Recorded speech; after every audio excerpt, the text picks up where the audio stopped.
Hi everyone, welcome to our bi-weekly YouTube live stream. Today we are talking about using Google Tag Manager for accelerated mobile pages. I'm Krista Seiden, Analytics Advocate at Google, and today I'm joined by Ben Graham, who is a Product Manager on Google Tag Manager, and Martijn Schebeller, who is the Director of Marketing at the Next Web. Thank you guys so much for joining us. Absolutely, thanks. So let's go ahead and take a look at that agenda. We're going to talk about several things today. So first, we're going to start with what is AMP? What are accelerated mobile pages? I know that might be new to some of you, so Ben's going to go ahead and walk us through what that really is. Then we're going to hear about using Google Tag Manager for accelerated mobile pages. Then we'll walk into some best practices and tips. Martijn will then take us through a case study of what using Google Tag Manager for accelerated mobile pages means for a publisher. And then we'll finish with a few other things that we're working on for Tag Manager and mobile apps before taking your questions. So just a reminder, you have that link on your screen for questions. Go ahead and submit your questions either via that form. It's linked in the description of this YouTube live session as well, or you can always submit your questions through the YouTube live chat box. So we'll be taking your questions at the end. So anything you want to know about AMP and GTM, definitely go ahead and ask us. So with that, let's go ahead and jump in. And Ben, you can go ahead and tell us about AMP. What is AMP? Great. AMP is a platform that Google put out about a year ago. And its focus is really on building just really great mobile experiences for the web. So whether you have a very, very slow connection or you got a fast connection, there are all sorts of things that it's aiming to improve just to drive that experience to as the best that it can be.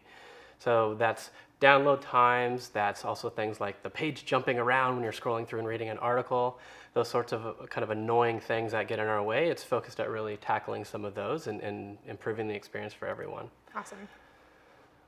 It's open source, which is really great. So that means plenty of people outside of Google are already contributing to this, and it's really, really neat to see.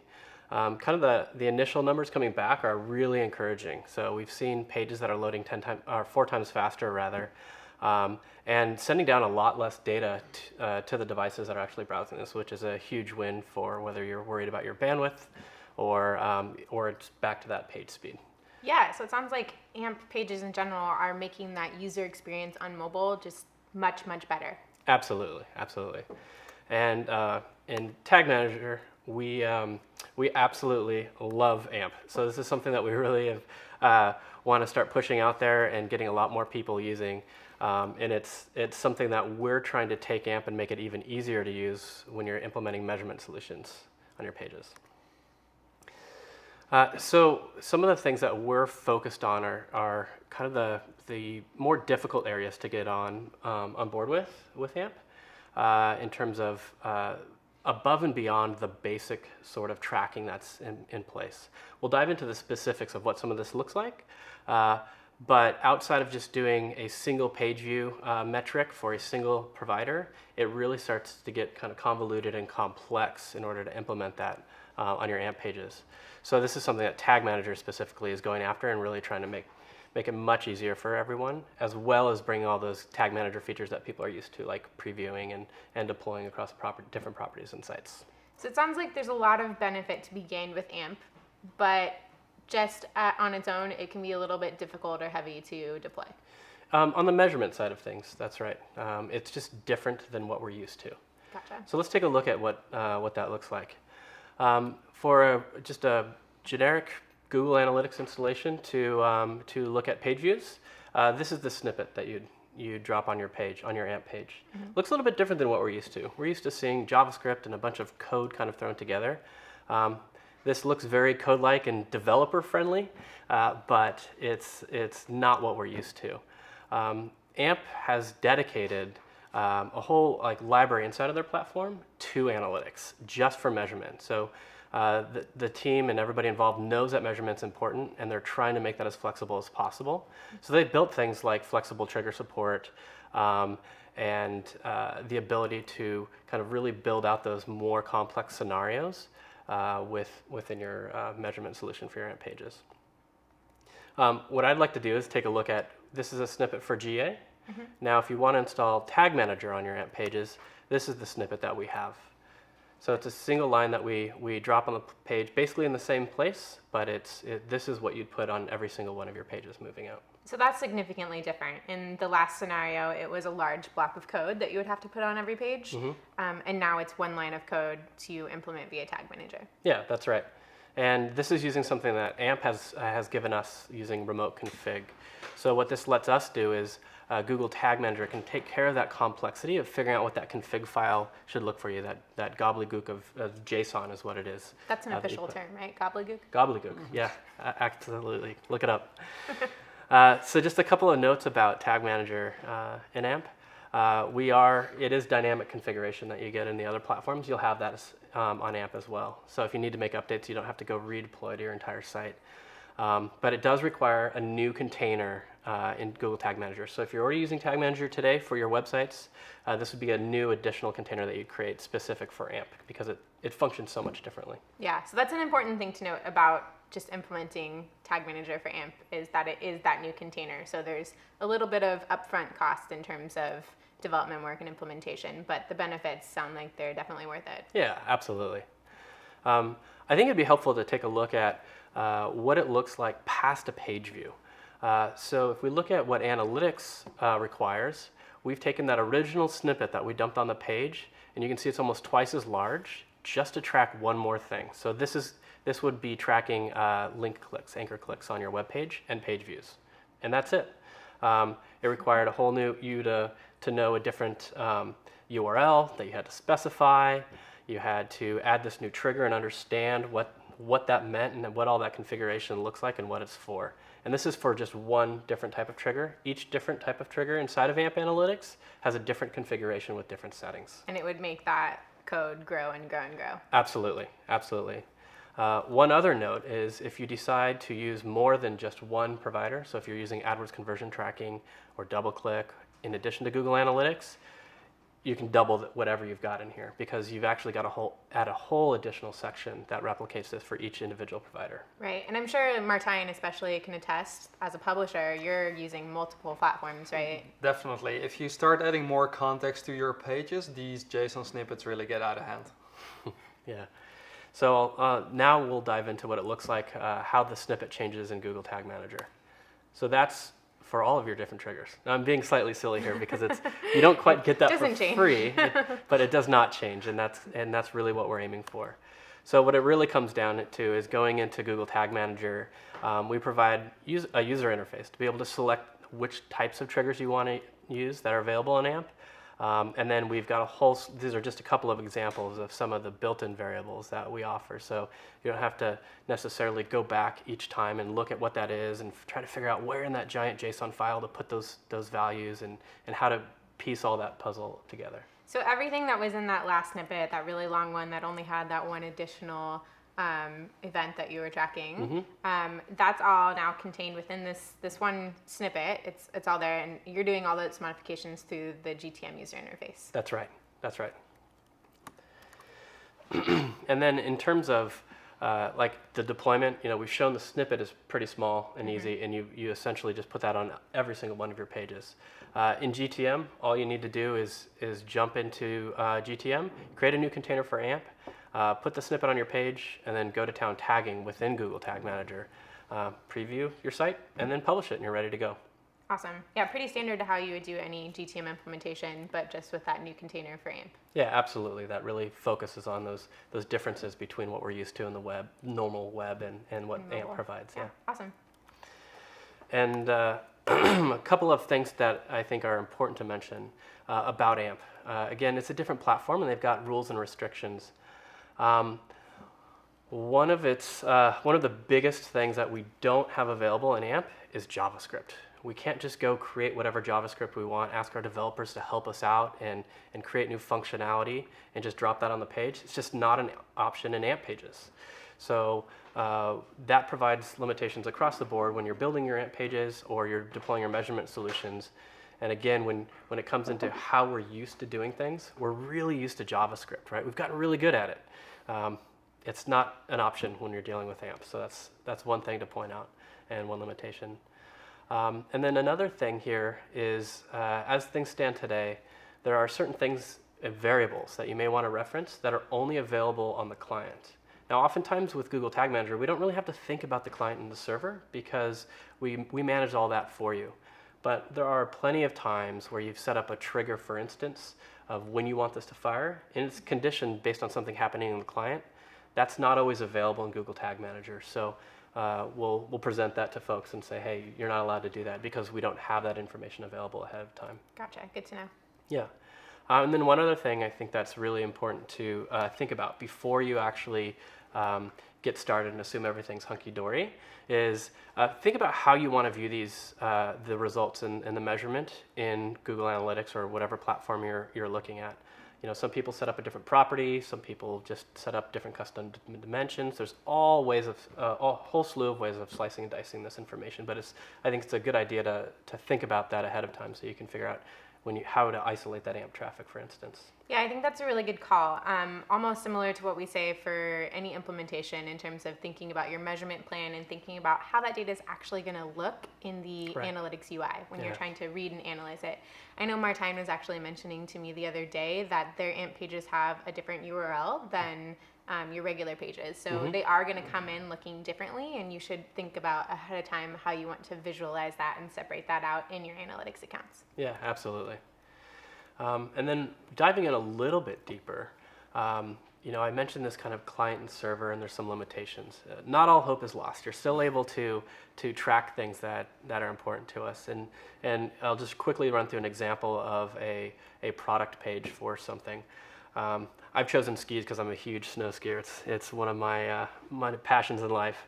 But what it looks like is you take that snippet that we put that is out there for Google Tag Manager, and that's the one that's the same on every page. And the way you customize that for individual pages so you can have your specific product information is by adding a little snippet that basically defines the variables that you care about. And the thing to note for our existing Tag Manager users is this is the equivalent or very close to what most people are familiar with as the data layer.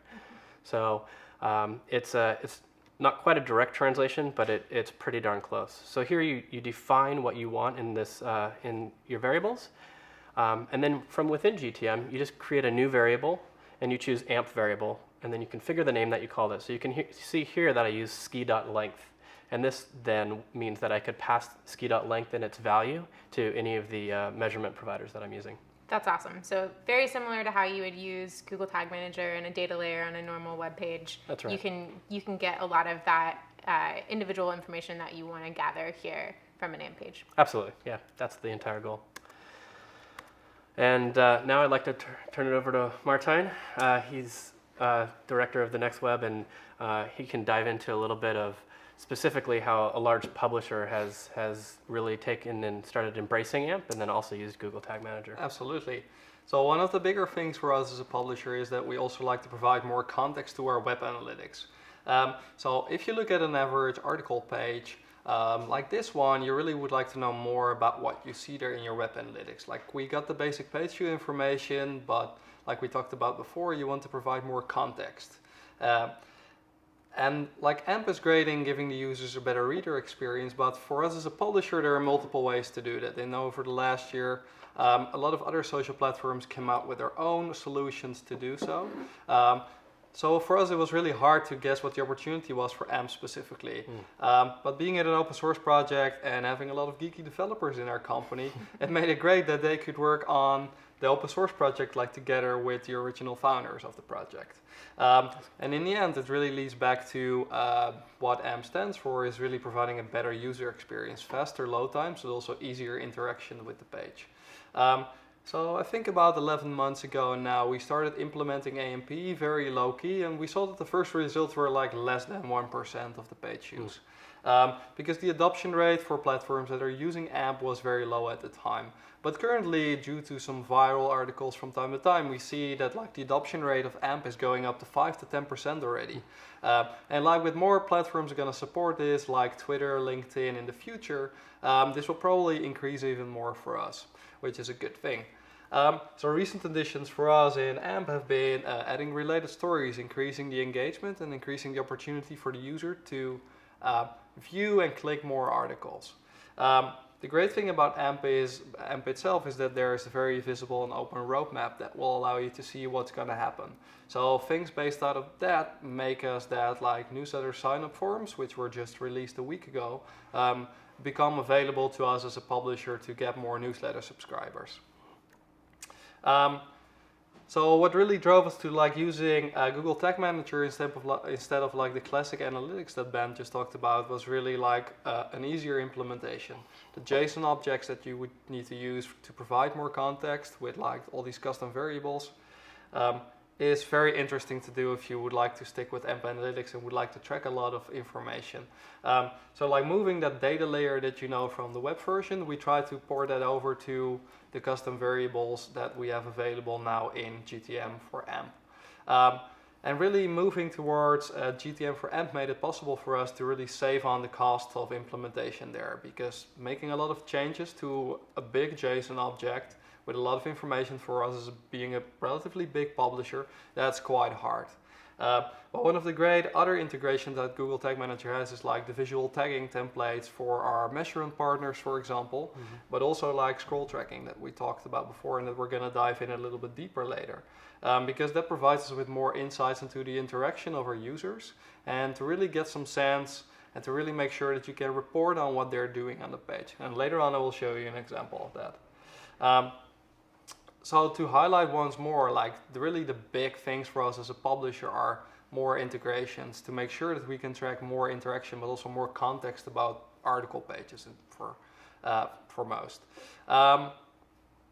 And because in the end that really leads back to also the depth of our analytics integrations related to the metrics that we have as a publisher. Like measuring reach and measuring page views, of course, very simple. You can do that just with the basic integration of GTM for AMP.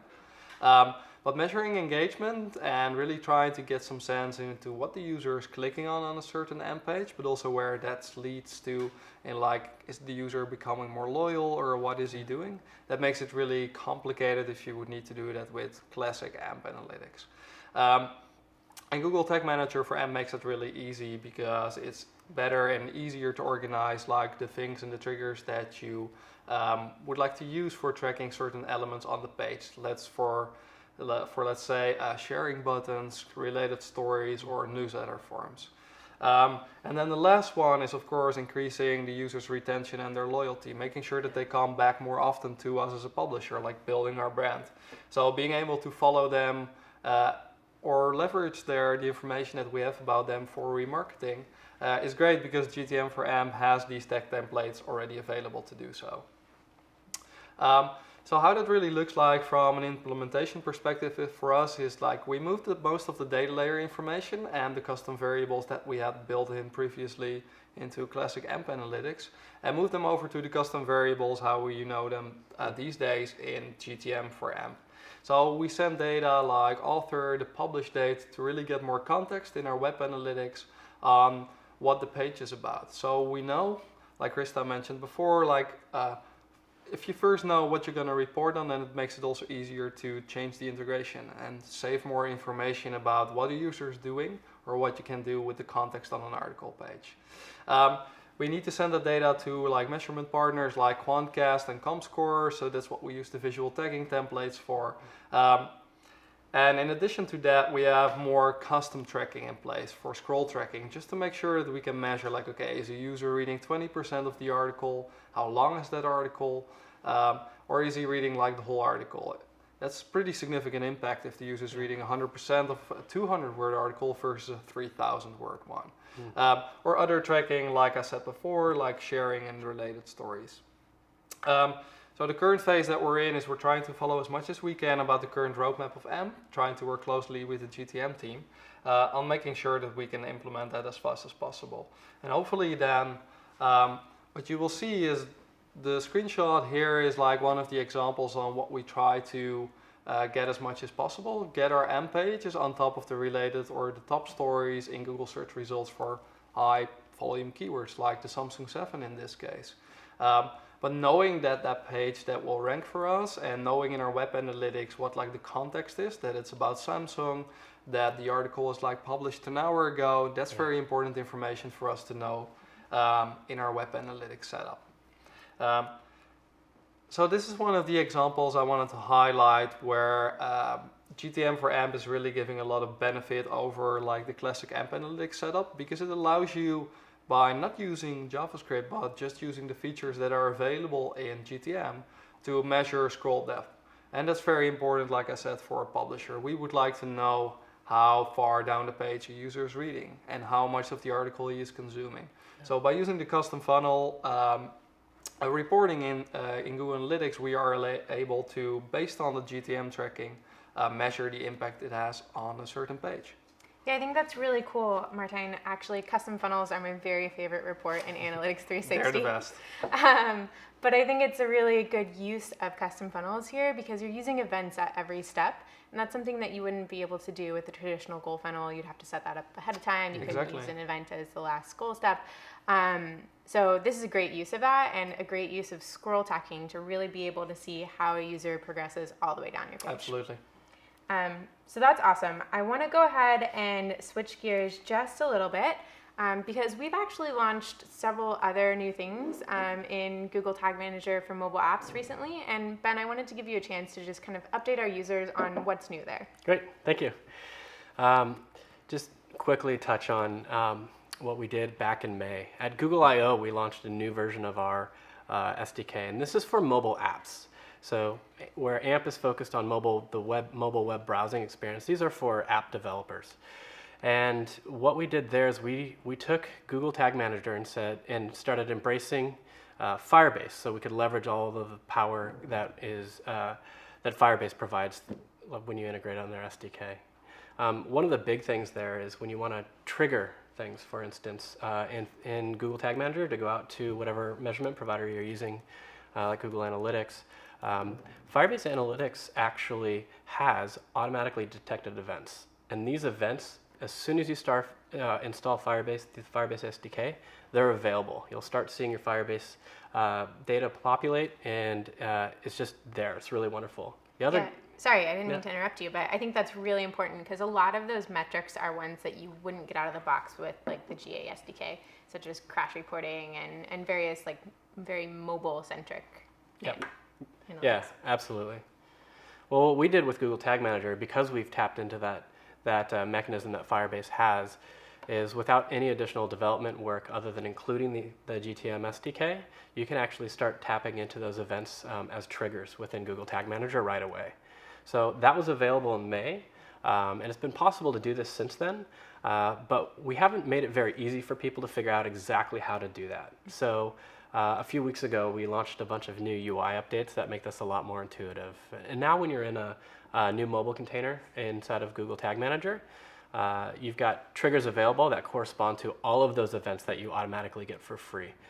So when you're implementing those tags, you just assign those triggers, and then when you actually want to use the variables that are available with those, we've brought those into the UI directly as well. So we've just made it all easier to find and put it right out in front of people where they need it when they're ready to use it. That's awesome. I think there's a lot of value to be gained by tapping into what's available through Firebase, and I love hearing that we're making that easier and easier as we go along. Yeah, absolutely. Great. So I just wanted to quickly highlight our takeaways. Really, it's just everything that we've covered today. So we talked about what is AMP, using GTM for AMP, best practices and tips. Martijn gave us a great overview of a case study for publishers at the Next Web. And finally, a few other things that we've got going on in Tag Manager for mobile apps. So I've got a bunch of resources for you. Before I go through these, I just want to remind everyone, go ahead and get your questions in, because as soon as I get through this slide, we're going to go ahead and start taking your questions. So fill them in the form or in the chat box, and we'll get to those in just a second. But I just wanted to quickly remind you of all the resources we do have available. So you'll see on your screen a list of various resources. We have the GTM Help Center. That's support.google.com/tagmanager. You'll see a blog post that we just recently put out maybe a week ago, Ben? Yeah, 2 weeks ago. 2 weeks ago about all of these new releases for GTM for AMP. Mm-hmm. We also have Accelerated Mobile Pages documentation. That's ampproject.org to find out more about AMP in general, and I believe the roadmap is on there. ampproject.org/roadmap to learn what's going on with that roadmap. And finally, you can always get us on social at Google Analytics. I'm at Krista Seiden. And I know that Martijn is active on Twitter as well. Ben, I'm not sure if you tweet, but if you do, you can go ahead and tweet to Ben as well. Great. So with that, let's go ahead and move on over to our Q&A. So I've got a bunch of questions here coming in through the form. But again, get those questions in any way you want to send them. So, all right, this first question is from Yusuke. And they want to know, do we need to use data layers, and can we use data layers? Ben, I know you covered this, but maybe just you want to highlight that one more time? Yeah, so in AMP containers, there is no official data layer in terms of what we're used to with Google Tag Manager on the web, where you actually call data layer.push and you actually add events or variables onto that. So it's not a kind of first class in your face sort of thing when we're talking about AMP.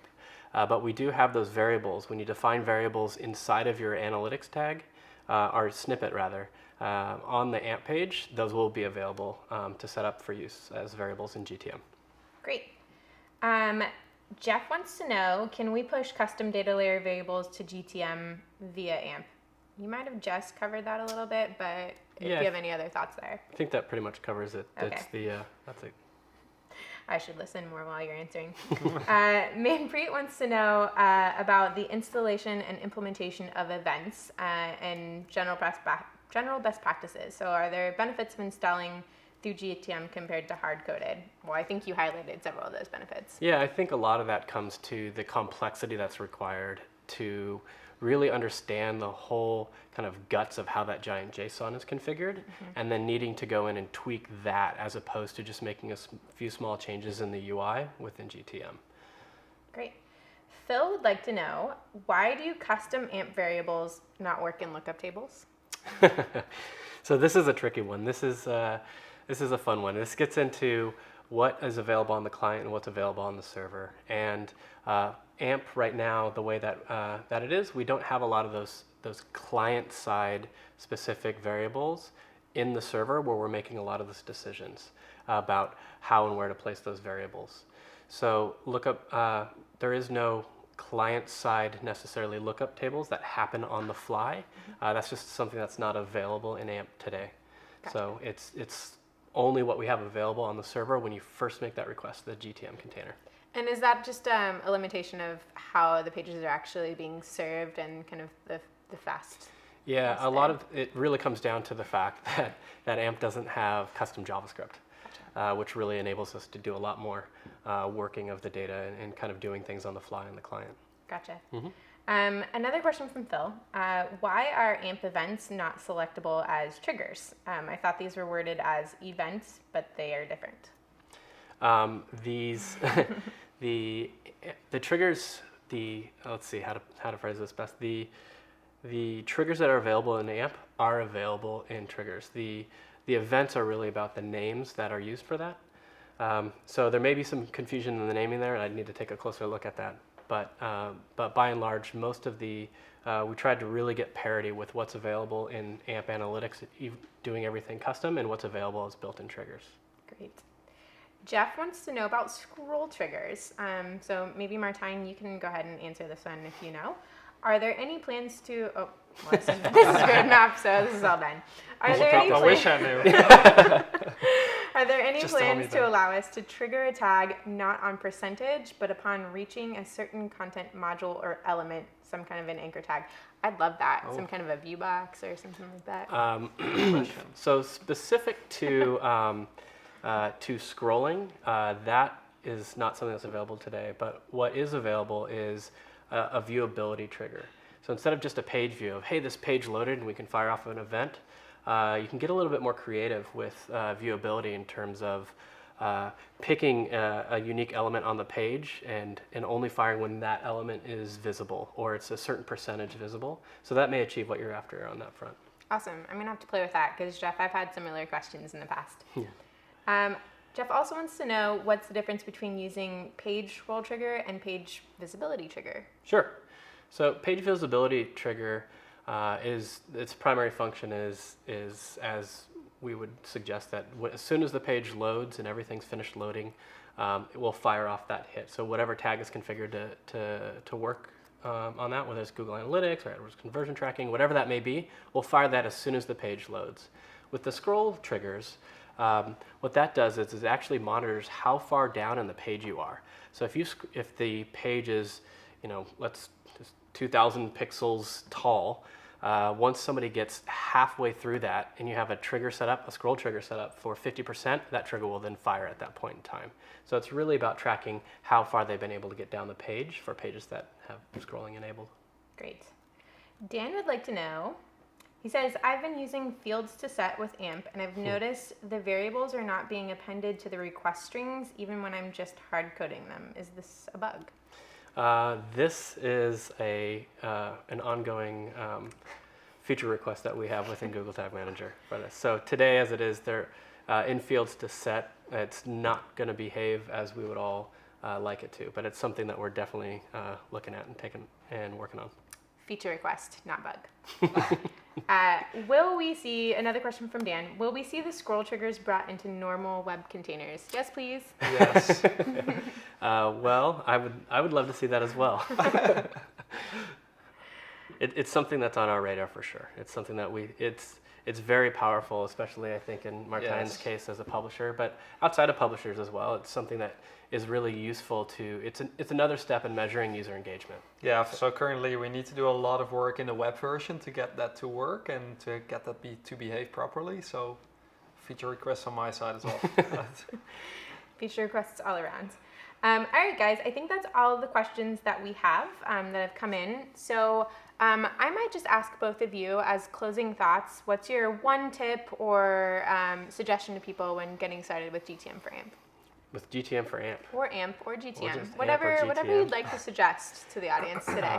Embrace it. I think on AMP as a whole is a really, really wonderful platform, and its goals, and which it's starting to already achieve, is about delivering really, really fantastic mobile experiences to people.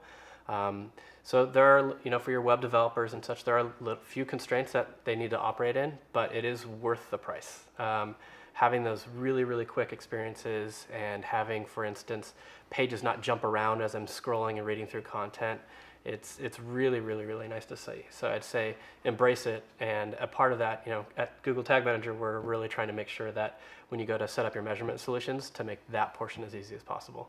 And Martijn, from the publisher perspective? I think I would like to add to that, start now. The roadmap of AMP is going so fast, and the GTM team is doing such a great job. That the longer you wait, the more work it's going to be to either switch from AMP Analytics to GTM, or the worse it's going to be that you're going to miss out on all the opportunities that AMP could bring you. Because for us, it really was a big deal to go with AMP in the end, and luckily for us, we made the right bet to go with AMP instead of going first with other social platforms. Yeah. Awesome.